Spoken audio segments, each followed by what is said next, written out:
welcome to Beyond the Front Page, a show brought to you by Cayuga Community College for the spring 2021 semester here at the college. This is a show that's broadcast on Spectrum, Verizon, Fios. It is put on by the Auburn Regional Media Access, better known as ARMA, as well as Win 89.1, the college's radio station. I'm your host, Guy Cosentino. As you know, over the last several years, we've put the issues of public safety and personal health as a priority for having discussions on Beyond the Front Page. And while this area and region has been dealing with the issue of COVID-19 and responding very well to things such as testing and social distancing and vaccinations, many have seen upticks in other areas of public health that we should be talking about. And last week we talked a little bit about drug overdoses and their spike because of COVID-19. And while we suspect it is unrelated, but we'll talk about it, there has been an increase in cases of domestic violence reported, especially in the last several months. This rise has been through what has been reported locally and regionally, as well as seeing what is going on throughout the world because people are becoming more isolated. Those calls have increased, and we want to talk about not only those calls, but the services that are available. So we've asked Cayuga County and Cayuga Seneca Community Action Agency's Director of Family and Victim Services, Frank Bauer-Winzak, to discuss this local spike and the services of their agency over the next half hour. And you'll see from time to time popping up on the screen the number 255-6221. That is the number for emergency services for CAP if you have a domestic violence issue, and I believe other services as well. Correct. But welcome. Well, welcome. Thank you for having me. Thank you for coming here. This is not an easy subject for people to talk about, but I think how you and I started this conversation, there was a story at the end of January in the Citizen about a spike in numbers, and your executive director, Lori Piccolo, said, you'll come on and talk about that, and so we appreciate that. She's been on in the past. But in general, you have seen an increase in the number of calls that you've received, correct? Yes, I mean our hotline calls are up, our service numbers are up for people that have reached out to us for services related to domestic violence. And has there been a surge in the last 2 or 3 months? Since COVID started in last March, March of 2020, obviously, we've seen it's kind of like an up and down, where when the economy and the community started opening up, when the COVID levels were down, we would see an increase in calls and contacts from victims. And then when the economy kind of closed back down because we had an uptick in cases, we saw less calls. So like holiday times. Correct. And would that be because people are isolated, or because they may be housed with the person who's abusing them or causing the violence? Our belief is, and you hit the nail on the head, when they're closed off with their significant other, even their children, they don't have the ability to make contact with us to seek services. So when everything's closed down and people aren't working because they're home because of the COVID, the victims can't reach out because they're with their abuser. They're kind of isolated, as you said. They can't reach out to us for services. As things opened up and abusers went back to work and stores opened up, restaurants opened up, the victims were able to then reach out to us for services because they had that time, that opportunity. And so you were nice enough to talk to me beforehand, just in 3 kind of incidents, not necessarily negative incidents stood out, but you had said that, for example, it was easier for a victim who might regularly go out to do their laundry at a laundromat might be able to call. Right. That amongst many other, errands they may have to run to the bank or to the post office or wherever. They're able to leave their where they reside, and then they can make contact to us to seek services. As before, when they couldn't go out or couldn't, leave where they were, they're kind of trapped, so they couldn't, if there are abusers there, they can't reach out to us and seek services. So another hindrance is many, you wouldn't know by the number of car registrations in Cayuga County, but in some cases you have one vehicle homes. Exactly. And so, I'm looking at it from the demographic point of view. Sometimes somebody can't get out of the house and say, I just need to take the car to go down to the corner, or if they're traveling together. Right, exactly. If they don't have a mode of transportation, that's a big hindrance for victims to be able to seek, services from us. So you serve both Cayuga and Seneca County, largely rural areas, and while we think of Auburn and that in the I don't want to call it metro because we're not, I know you live for several decades in Washington. Right. We're a little different, but we're more metropolitan than, or suburban than the rest of the county. Right. How does transportation, Central only goes so far. There's not that type of public transportation in Seneca County, but you have limits on hours even in the city of Auburn. How does that impact the services that might be provided to a victim? Well, first of all, we do service Seneca County and some of our programs, not for domestic violence. Okay. Seneca County has their own programs and departments that handle domestic violence. But we do service for domestic violence all of Cayuga County. And being in a rural area has been a big problem for victims because, like you stated, there's no bus for them to come into town to meet with us. So what we've tried to do over the last couple of years since I've been involved in the program is we can, if they could reach out to us, at least get to us and let us know, we could meet them out in the county. We can meet them out in rural areas, meet them we have different partnerships with churches and different venues. Well, you mentioned the that Moravia Library. Yeah, might need a library or something like that. Just as an example, yeah. So there's all different avenues we can go down to try to meet with the victim if they can't make it into the city of Auburn down to our location on York Street. So when we were coming down here, you had said that you'd been 2.5 decades in law enforcement? Yes, 25 years in Washington, D.C. So you ended up here because, as we kindly say, we're the center of the universe. You Right. grew up in Auburn. I did You're an grow up Auburn in High School grad. How did you get into, you've been doing this particular job for a little over 2 years, correct? Correct. When I retired almost 9 years ago now, I moved back to Auburn and I started working at the agency, but I was working with the, at that time we had a grant, the Safe Haven Visitation and Exchange Center. And what that was, that's what parents, they couldn't get along, so they needed a place to exchange their children, or parents that couldn't be alone with the children, they would have supervised visitation. So I worked with that. We had that program for almost 5 years, and then the grant ended, and of course, you have to reapply for grants, et cetera. So there was a break in that grant. So in the interim, I figure I'd throw my hat in the ring for the domestic violence program itself, and fortunately, I took over this position about 2.5 years ago. And just on the safe haven issue, some people may not know this, but sometimes transferring custody between divorced parents or in the process of getting divorced can be a very unpleasant operation. Oh, absolutely. And before the center opened up, I mean, they were doing exchanges in Wegmans parking lot, where there were cameras, or at Auburn Police Department. So it took by us having it, we had it set up where it was safe for the parent that had custody or didn't have custody, that was the victim of domestic violence.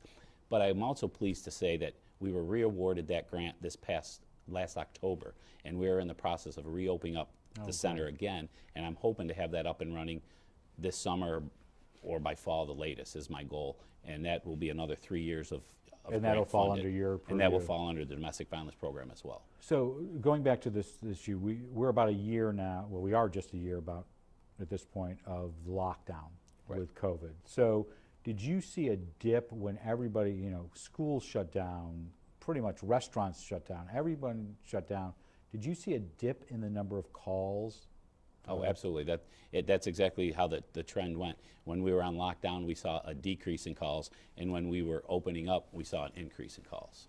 And holidays have been seen the dip, but otherwise, so we're now at a stage where hopefully everybody's wearing their mask. Right. People are getting vaccinated. Your calls are up. Right. Oh, yeah. Since January, after during the Thanksgiving and Christmas holiday season, we saw a dip in calls. And then as January and mid-January started to come, these last 2 months, we've just been, I hate to say it, but the phone's been ringing off the hook from victims, which is good. I mean, It's glad that there is, glad that we can assist them, but on the flip side, it's bad that there's that many victims needing services. So, and I don't want to get into legal definitions because I don't think that's helpful, but For you and your staff, what do you consider the range of domestic violence? Is it physical? Is it verbal? What's it range from? Well, verbal abuse, mental abuse, and physical abuse.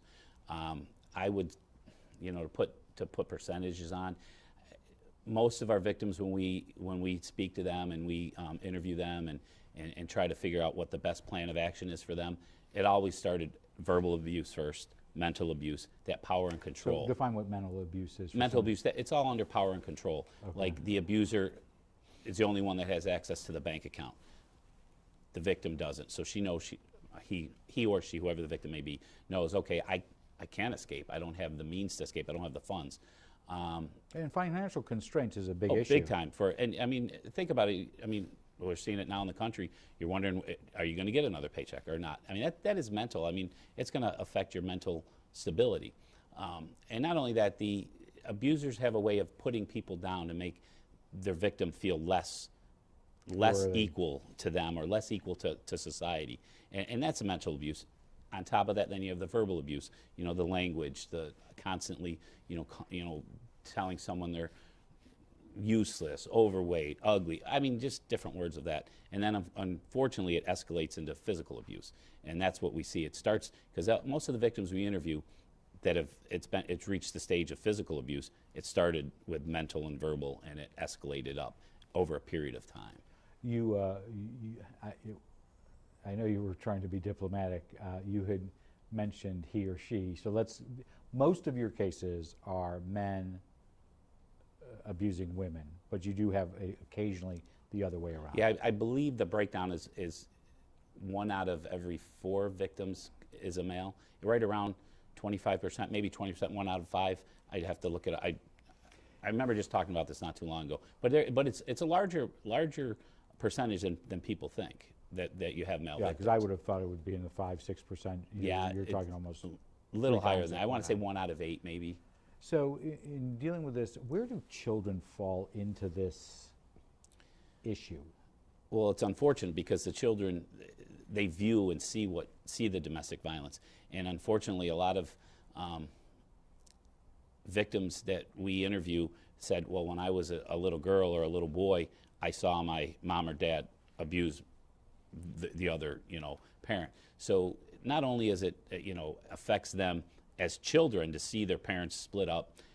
Why am I living with mommy and not daddy? Why am I living with daddy and not mommy? Why do I have to go to the center to see my other parent that I don't live with? So for them, it's got to be a big mental, hard on them. But if they're abused, it's a whole different category. Yeah. So it'd be child and family services. Yes, we would refer when children are abused. There's different programs we could refer them to, like Youth Counseling Services has advocates over there that deal better with children advocacy, Child Protective Services. We work side by side with Cuyahoga County Child Protective Services. So a lot of times when they go out on a call and they see there's domestic violence involved, they contact us, and then we'll assign an advocate to that case as well to kind of mirror with Child Protective Services to make sure they're getting all the what they need, the different programs that we could sign them up for or whatever help we can provide for them. So at this particular stage, as we're creeping towards Easter, what type of is there any anomalies out there that you're seeing of types of cases, or is it because victims have been so cooped up that it's skyrocketing from verbal and mental that we've really gotten to the physical level, that there's just a jump in that? Right. I'm sure by with the society being closed down and them being cooped up, there's probably more domestic violence that might not have occurred if, parent A is going to work every day and parent B is going about their way. There's that release. There's that release. But now that they're cooped up, I think that had a big impact on the increase of domestic violence that may not have ever occurred if it wasn't due to that. So numbers-wise, what are you up? I would say probably from 2019 to 2020, we were probably up at least 25-30% more than calls we handled, more than the year before. So it may not sound like a huge increase, but when you're talking numbers where you're getting, for the whole year, like for instance for 2019, 20, we had 623 hotline calls. That's 623 calls, people seeking assistance to our hotline number. The year before, it may have only, I want to say, I think it was high 400s. So that's a pretty big jump. And you're on track now to even go higher than that. Yeah, this year I think we're going to exceed the numbers. Other services, individuals served, we've seen an increase. Just different. So you and your organization also provide some form of, or work with others who provide shelter services, correct on that?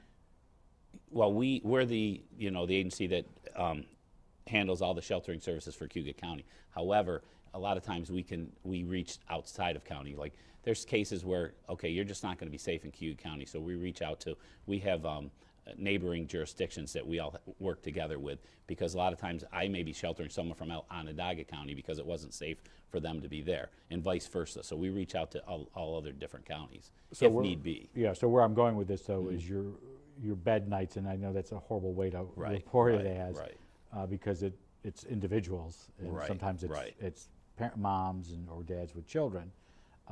Your number of bed nights is dramatically up as well. Absolutely. Last year we were up over to 2,700 bed nights for the year. We provided for victims. The year before, I think we were much lower than that, closer to 2,000. So you're talking another 700 bed nights that we provided. So translate that into individuals. Well, individuals, how long does somebody stay with you on average? Well, it varies. I mean, we'll have victims stay with us 2-3 nights, and then they're able to, they find a family member, a cousin, a relative, a friend that then they can go stay with. And then we've had victims can stay with us. We can shelter someone up to 90 days and then get an extension for another 90 days. So that's 180 days, so half a year. To give a percentage of how long they stay, it really does vary. It's a case-by-case basis. But your overall number was what again for the year? The bed nights, 1,190. I think, almost 1,200 bed nights for the year. I mean, that's a lot. That's a lot. Right. I guess I have to ask this question. You said sometimes they stay 2 or 3 nights and they find a family member who will take them in. How often do they go back to their abuser? Unfortunately, a large percentage of the time. And do you see them reoccurring, coming back? Yes, we have several victims that will come back to us monthly, a couple, 2-3 times a year. Some I've even seen some victims. It's like I don't have the means. That's why when we take on a client and a victim, we don't only just try to shelter them temporarily. We want to try to work with them to help them build their life back. We have all kinds of programs to help them get housing on their own, help them find employment on their own. If they need help, managing their money, their finances. We have all these different programs. So the whole goal is to make them self-sustainable so they can provide for themselves and they don't have to go back to their abuser. The people that go back to abusers because they realize, well, I just can't do it on my own.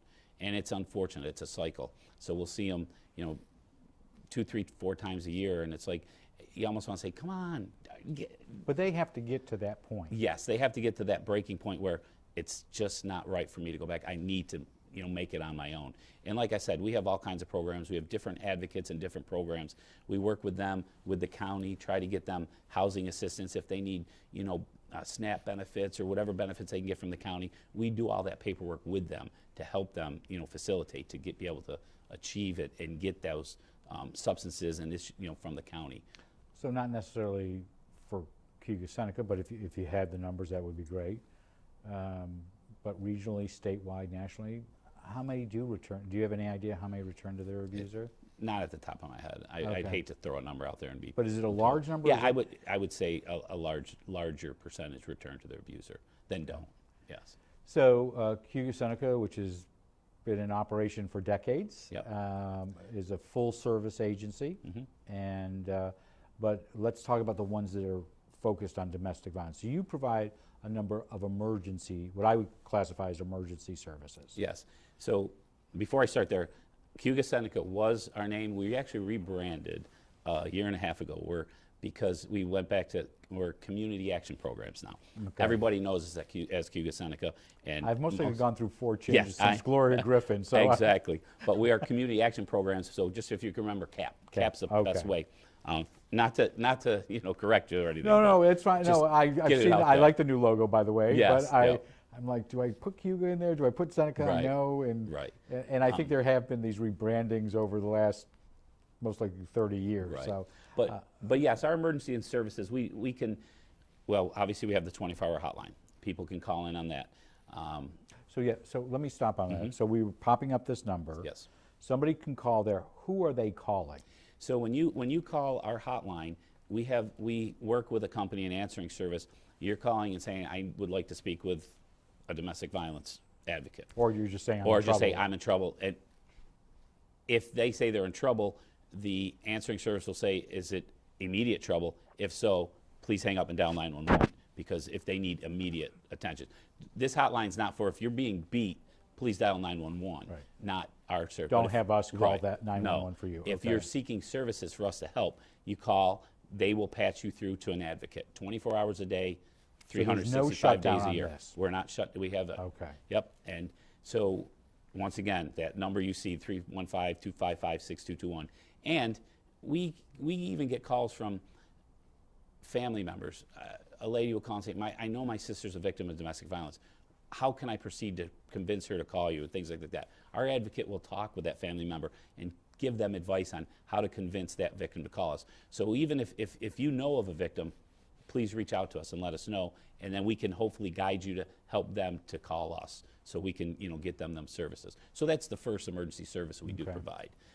We also do sheltering and housing of them. So if someone needs immediate sheltering because they've fled their abuser, we can put them up. So how many beds? You can't give the location. We wouldn't want you to. No. But I remember when the first, which is no longer, the first domestic shelter was created here in Cuyahoga County, going back to the Gloria Griffin days. This is almost 3 decades ago. How many different shelters or places can you shelter people in? Is it geographic to just Auburn, or do you house them everywhere? The way I'm going to answer that is I'm going to leave it as simple as I can shelter multiple people from Cuyahoga County and from So you're not and from out of county as So well. where I'm going with Yes. this is, you're not limited to 2 beds. No. I have access to multiple places, and I'm going to leave it at that because Okay. obviously we like to keep it You want to keep it undisclosed, secure. okay, right. Okay. And that's not only for Cuyahoga County residents, City of Auburn residents, but also, like I said earlier, we get a lot of calls from out of county residents.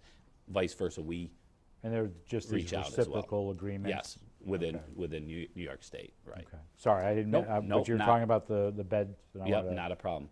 Other emergency service we provide, we do police standbys with the local police or state police or county sheriff's department. We have a good working relationship with all three. So if, say, a victim's fleeing and they need to go and retrieve their items, an advocate will go with the victim, but we'll have a police standby, Okay. basically like an escort to make sure nothing escalates.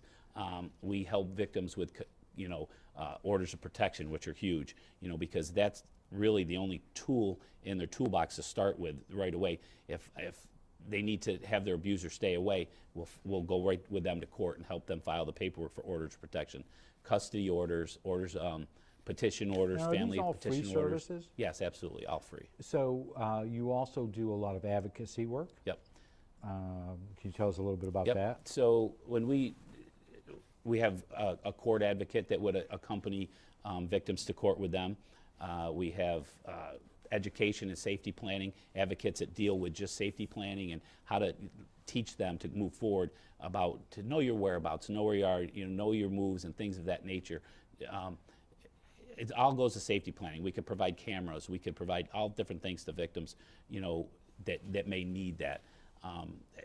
Support groups. We have a support group where victims can come and talk, or we're starting up another one virtually as well here in the next few weeks, where they can reach out and participate in support groups. Is a support group usually when they're outside of the home by that time? Yes. Yeah. Okay. Yeah, because it would be hard for them to. Right, that's right. When they're with their abuser. Well, Yeah, because it's I can see you going out. Yes, it's after they've already successfully fled, and now they need that support from others. How to move forward in their life and move ahead and put that behind them. We do case management with them, which includes trying to teach them, okay, this is your budget, this is how much money you have, because a lot of people come, they don't know because their abuser has Had controlled control. all that. So let's talk a little bit about geography, because this is interesting to me just from the perspective of a long, narrow county, And sometimes, like you've said, you can set up a meeting, whether it's at a library or a church or wherever. What's the biggest challenge you face with a county that does not have a lot of public transportation, that has a lot of brown spots when it comes to not having internet access, from a service provider perspective? Absolutely, and that's one of the downfalls of Cuyahoga County right now. They should really need to build up their infrastructure for people in these rural areas to have the Wi-Fi hotspots, because we'll finally be able to hook up with a victim, and she'd be like, it's been a week, 2 weeks, 3 weeks, I've had no access to be able to call you because, my abuser controls the cell phone. I couldn't get away, or whatever it may be, and finally they're able to get to that location where they can make a phone call. So it's a challenge. It's a challenge we're trying to correct. Obviously, we can't do the Wi-Fi and all that the county needs to. So your cases might be, because I saw from the January story that I quoted your executive director on, obviously the numbers in the city of Auburn are up because people may have access. Right. They're not as isolated. Right. And the sheriff's numbers may be low, but they're still very high. Right. How big an issue is just that issue of isolation here?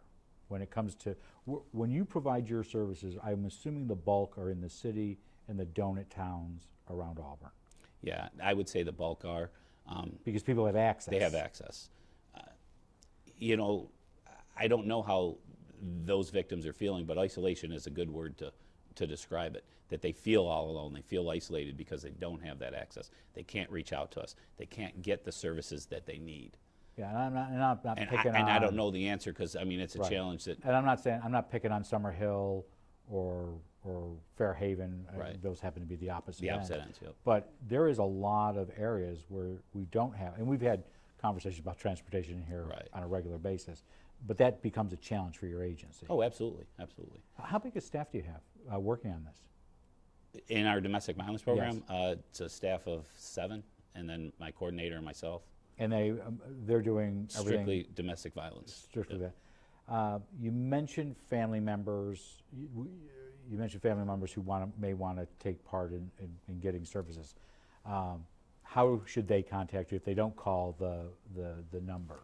If they don't want to call the hotline number, they can call our agency, our main number at 315-255-1703, and just ask for a domestic violence advocate. And our receptionist will transfer them over to a domestic violence advocate. And that, of course, is work hours Monday to Friday, that number. And all of this is confidential. Oh, yeah, absolutely, absolutely. So I want to end with you making the pitch. Maybe there's a victim out there or a family member of a victim. Tell that camera why they need to come and call that number that's on the screen. The bottom line is people need help. If you know something's going on, please report it. Please call us. If you're a victim, please reach out. We have multiple services we can help you. The number's 315-255-6221. Let us try to help you. Let us get you in a better situation in your life so you can move forward. And like I said, if you're a family member or a friend and you know what's going on, someone else is being a victim of domestic violence, all it takes is a phone call. Please reach out to us, and we'll try to provide all the assistance we can to assist that victim. I want to thank you. That's not an easy call for people to make. No, I'm sure it's not. So we do want to thank Mr. Barber-Winczak, who is the CAP Very good. Director of Family and Victim Services, and thank Ms. Piccolo as well for joining us to talk about this subject. We'd love to have you come back on to talk about updates and things that your agency is doing because it's important in our community. We want to thank you for your time over the last half hour. Great, absolutely, and thank you for having us, and let's spread the word to end domestic violence. And we need to, and I think that is one of the items for this month on top of everything, is domestic violence. Awareness Month is October. October. Yeah, that's when you see the city all lit up. All lit up. Yeah. So we do want to remind you that if you want to help somebody or you need help, we do suggest you contact 315-255-6221. That is a confidential number, and we encourage you to make that outreach. We'll be back next Tuesday in our studio with 2 rare back-to-back Beyond the Front Pages.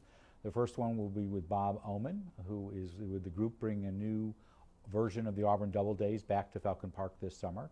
And then that'll be followed by David Pappert of the Operation Gratitude, who is putting on a flag program at Hoops Park this summer, Memorial Day weekend, with the healing fields that we mentioned the other night with City Manager Jeff Diger. On Thursday, the 1st, we will have New York State Assemblyman John Lamondes for an Albany update. That is the date that the new budget is supposed to be updated or approved, so we'll hopefully have something fresh off the news for you about what's in that budget for Auburn and Cuyahoga County, as well as Onondaga and Seneca. We'll be back at the first in 2 weeks with Jeff Parazola, the Superintendent of Schools for the Auburn District. He'll give us a budget update. By that time, the state budget will have been approved. And then at the end of the month, we'll be having our annual forum with the Auburn Enlarged School District candidates. That is going to be the first time we're going to try it as a Zoom forum. Before we go, though, we would like to let you know that you can send us your questions or thoughts for guests to Inside Government or Beyond the Front Page. You can send them by email at cozguytho@aol.com or Inside Government or Beyond the Front Page, 141 Dunning Avenue, Auburn, New York, 13021. I'm Guy Cosentino for Cuyahoga Community College. I want to thank you for watching. We hope you have a good night, a great tomorrow. Be safe out there, and we'll see you back in the studio next Tuesday.